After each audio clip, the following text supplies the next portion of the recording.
Moscow, Idaho is a small college town known for its safety and tight-knit community. That sense of security was shattered on November 13th, 2022, when 4 University of Idaho students were found brutally murdered in an off-campus home. The victims, 21-year-olds Madison Mogan and Kaylee Goncalves, 20-year-old Xana Kernodle, and 20-year-old Ethan Chapin, had been close friends enjoying college life.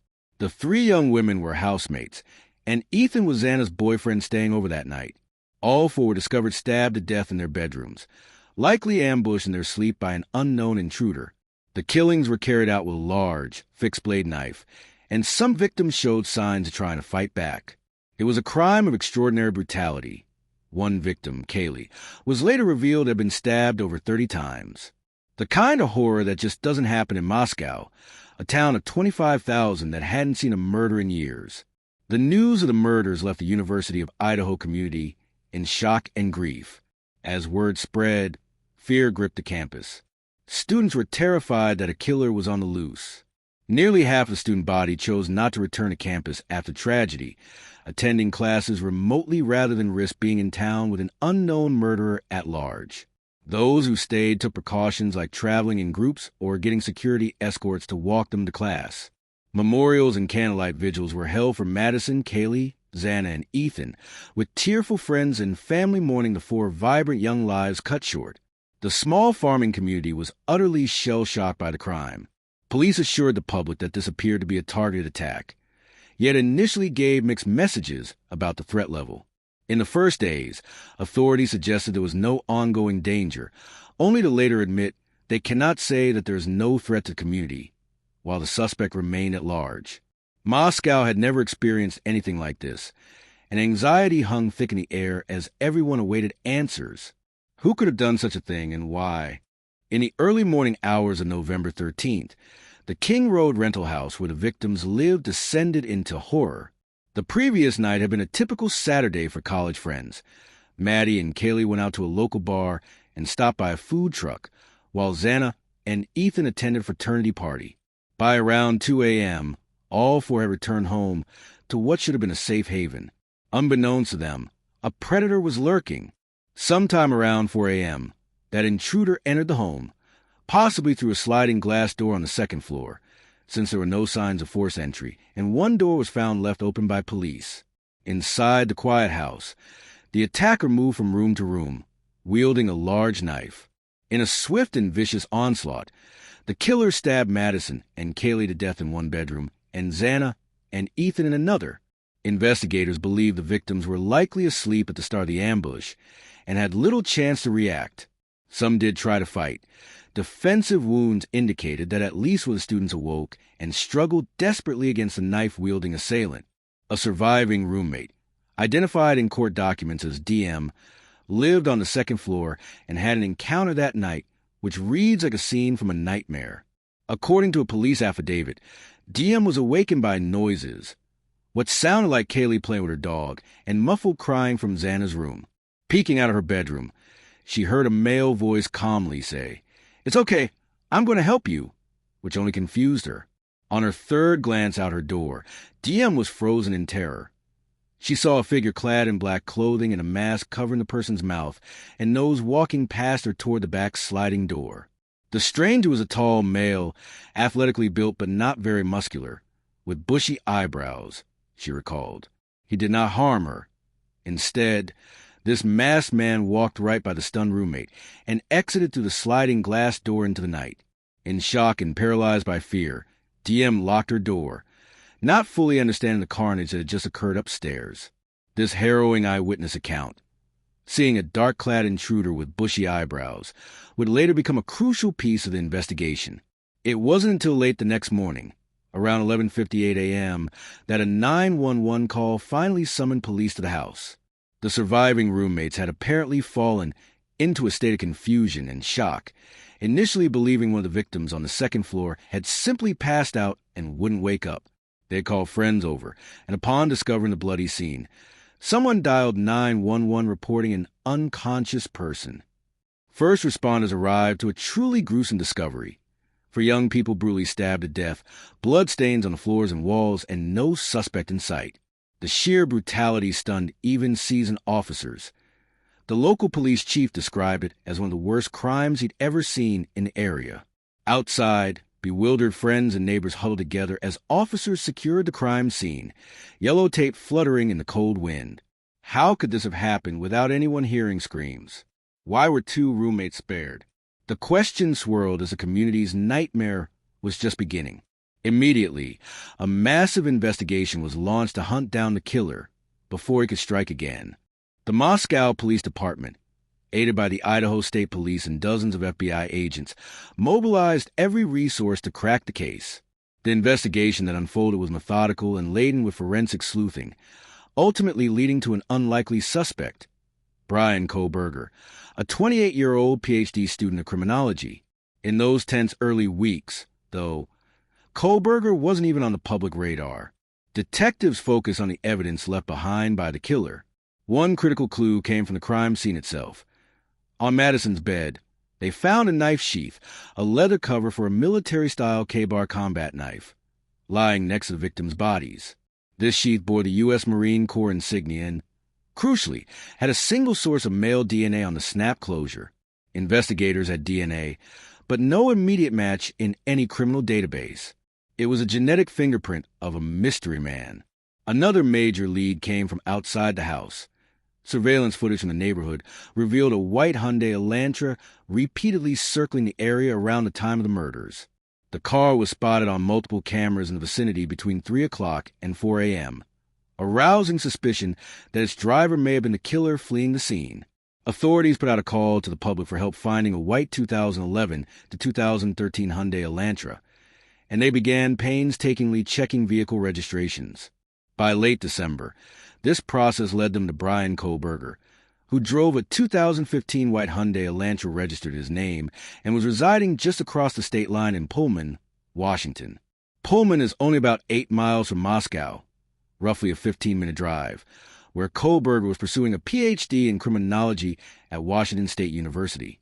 The notion that a criminology student could be involved in such a crime was both shocking and oddly fitting, given the meticulousness of the murders. As investigators quietly honed in on Kohberger as a suspect, they uncovered more intriguing evidence.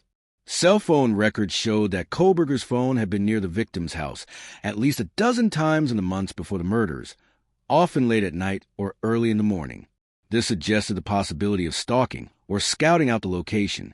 On the night of the killings, Kohberger's phone was turned off or put in airplane mode during the critical window of 3 to 4 a.m., presumably to avoid tracing, but then it pinged on cell towers along a highway as he drove away from Moscow after 4:20 a.m. and re-entered Pullman around 5:30 a.m. Chillingly, records indicate the phone turned back on and returned to the vicinity of the crime scene around 9 a.m., just a few hours after the murders, perhaps indicating the killer came back to survey the aftermath. Police also learned that Kohberger had been tracking police radio traffic. His phone was used to access a local police scanner just minutes before the attack began, an apparent attempt to monitor law enforcement response. All these clues were painting a damning picture of a suspect who might have planned the crime with unnerving calculation. On December 30th, 2022, after weeks of building this case, a SWAT team descended on a quiet residential neighborhood in Monroe County, Pennsylvania. In the early morning pre-dawn darkness, they stormed the Kohberger family's house in the Poconos, where Bryan had gone for the holidays, and took him into custody on an Idaho arrest warrant. Kohberger's family watched in disbelief as their son was arrested and charged with 4 counts of first-degree murder and 1 count of burglary for the Moscow killings. A white Hyundai Elantra was indeed found at the property and seized as evidence. The country was stunned by the news. The man accused of this heinous crime was not some drifter or known felon, but 28-year-old criminology graduate student, someone who studied the criminal mind and law enforcement techniques. Following his arrest, Kohberger agreed to be extradited to Idaho. In January 2023, he was flown back west under tight security, shackled, and escorted by officers. Public curiosity about the suspect exploded. Who was Bryan Kohberger? Reports noted he had no prior criminal record. He grew up in Pennsylvania and held degrees in criminal justice, including a master's from DeSales University, and had just completed his first semester of a Ph.D. program at WSU. Classmates from his past described him as highly intelligent, but sometimes socially awkward, and there were unconfirmed anecdotes of him having a deep interest in psychology and crime. In fact, internet sleuths uncovered a survey Kohberger had posted as a student seeking input from ex-cons about how they felt while committing crimes. A creepy footnote that, in hindsight, seemed like foreshadowing. Back in Idaho, the case against Kohberger solidified. Investigative genetic genealogy was used to conclusively link the DNA from a knife sheath to Kohberger's family line. Agents secretly recovered trash from the Kohberger family home and matched DNA from his father to the sheath, indicating the killer was indeed the father's child.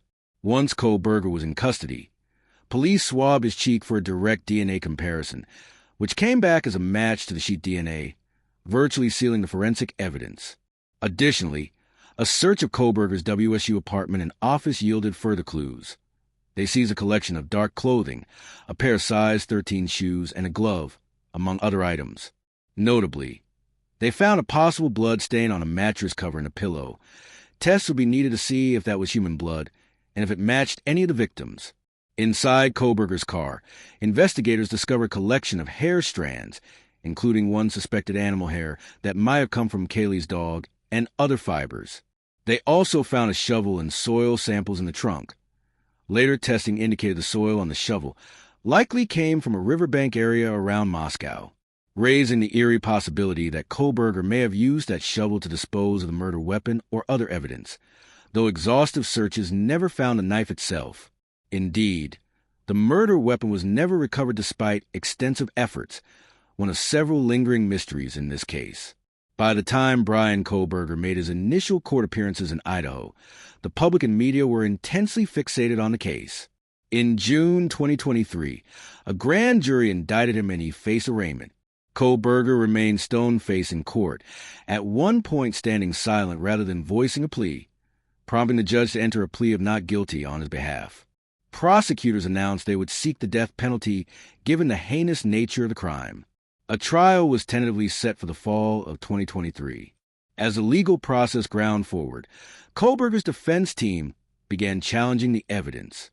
They questioned the legality of the traffic stops used to surveil him, moved to suppress the genealogy DNA evidence, and even filed a motion to ban the words bushy eyebrows in court, fearing the roommate's description might unduly prejudice a jury. Pre-trial hearings also revealed that Kohberger had been evaluated for mental health issues. In fact, Fox News later reported that he claimed to have been diagnosed with multiple mental disorders, including anxiety and depression. Still, there was no indication of an insanity plea. Throughout this period, a gag order silenced investigators and attorneys from speaking about the case publicly, leaving many questions unanswered as the community braced for a dramatic trial. Despite the mountain of evidence pointing to Kohberger, one perplexing question loomed. Why? What was the killer's motive? Even after Bryan Kohberger was unmasked and brought to justice, authorities acknowledged that many key questions remain unanswered.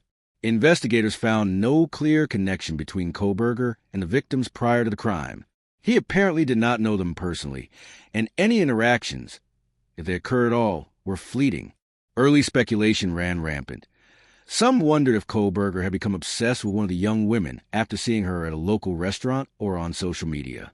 Others theorized that his motives could be incel-related rage, academic curiosity gone wrong, or a desire to commit the perfect crime. But in truth, the official investigation uncovered no evidence of a specific motive or target. At Kohberger's sentencing, the lead prosecutor flatly stated they had no idea why he chose a house or those victims. It's a chilling reality. The massacre seems to have been an act of pure violence, potentially driven by dark fantasies that only Kohberger understands. Another mystery surrounds the murder weapon and clothing.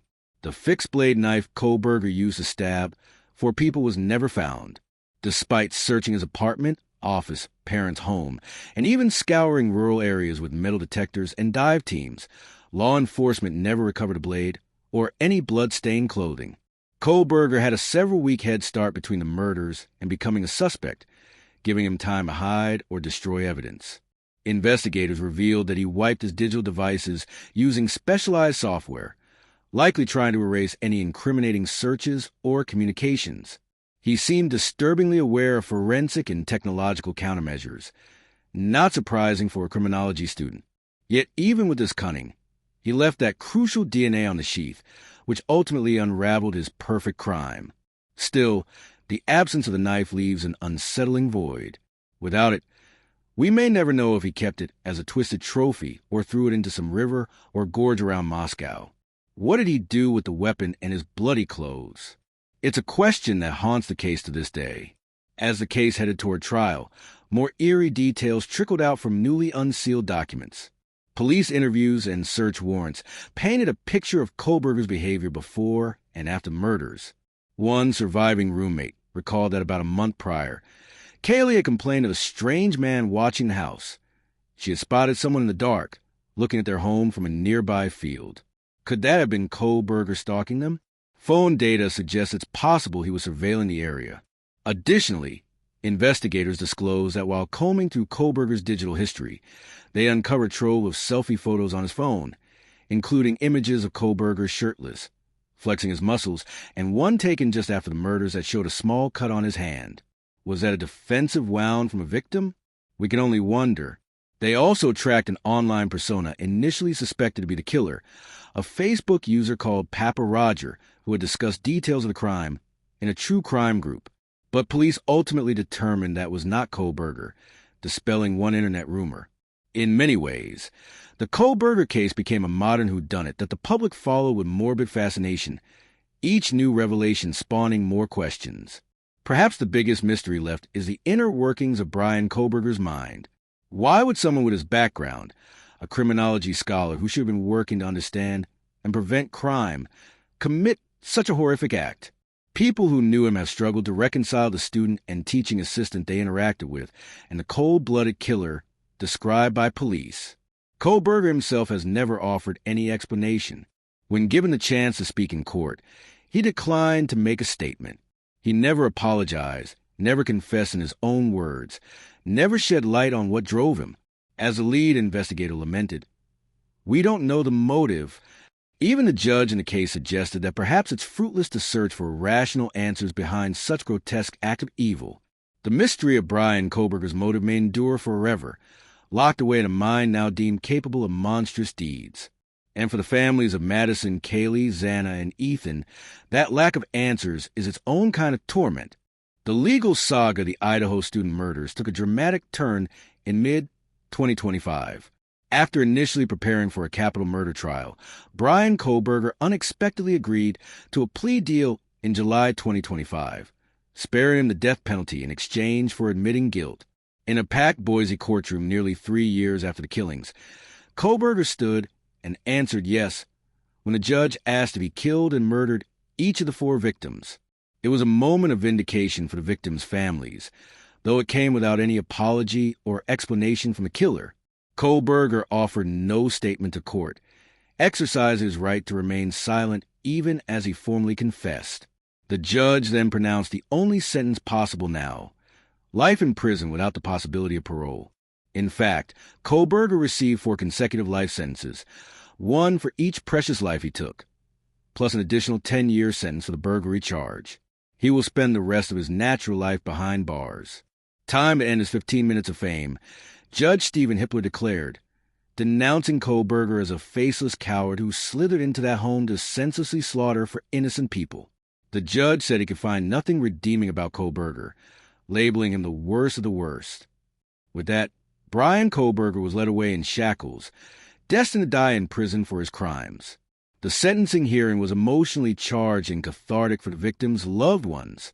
One by one, family members gave gut-wrenching impact statements addressing the man who destroyed their world. Through tears and anger, they spoke directly to Kohberger. Steve Goncalves, Kaylee's father, revealed publicly for the first time the extreme brutality of the attack. His daughter had been stabbed dozens of times, and he told Kohberger that making eye contact was like staring into black holes, say he's just filled with demons. Kaylee's mother urged the court to remember her daughter's bright spirit, while her sister blisteringly told Kohberger the scariest thing about him is how painfully average he is, that he had the face of an ordinary guy, but a heart of pure evil. Xana Kernadle's mother, Kara, spoke of unimaginable grief and offered measured grace by saying she would turn him over to God for judgment. Yet Xana's Aunt bluntly said she'd forgiven Kohberger, even if others could not. Ethan Chapin's siblings described the lifelong pain of losing their fun-loving brother, and how every future family celebration will have an empty place. Perhaps most heartbreaking, surviving roommate Dylan Mortensen, the young woman who came face-to-face with a masked killer that night, bravely stepped forward to speak. In a trembling voice, she declared that although Kohberger took the lives of her friends and shattered her innocence, he will never take the love we shared. The courtroom fell silent as these words hung in the air. Even some investigators were seen quietly wiping away tears during the statements. When all was said and done, the general sentiment in Idaho was that justice had been served, albeit without a satisfying explanation. Outside the courthouse after sentencing, the prosecutor told reporters that the mission was accomplished, to bring justice to the victims and their families, and now the community could begin to heal. But the ache of unanswered questions remains. Will we ever truly know why Bryan Kohberger committed these murders? Perhaps not. As Judge Hippler noted, sometimes it's best to leave the why to rest and let the focus be on remembering the victims rather than the killer. The case has left an indelible scar on the community of Moscow and on the countless people who followed this tragedy. It stands as a haunting reminder that real evil can hide in plain sight, even behind a familiar face of a fellow student or the credentials of a criminology Ph.D. candidate. In the aftermath, the University of Idaho awarded posthumous degrees to the 3 female victims in the class of 2023, honoring the futures they never got to fulfill. A scholarship fund in Ethan's name was created to celebrate his love of life and academics. The off-campus house at 1122 King Road is set to be demolished, a step the university hopes will help the community move forward and not see a daily reminder of the horror that occurred there. Moscow is determined to reclaim its identity as a peaceful college town, but it will never forget November 13th, 2022. For beloved young friends are gone, but not forgotten. Their families and friends carry on their memory, even as the man responsible fades into obscurity behind prison walls. As the story of the Idaho student murders comes to a legal close, one final message resonates. We may never fully comprehend what drove Bryan Kohberger to extinguish those bright lives. However, we take some solace in knowing he can never hurt anyone ever again. The community, though scarred, stands united in grief and in love for the victims, Madison, Kaylee, Xana, and Ethan, who will forever be remembered for the joy they brought into the world.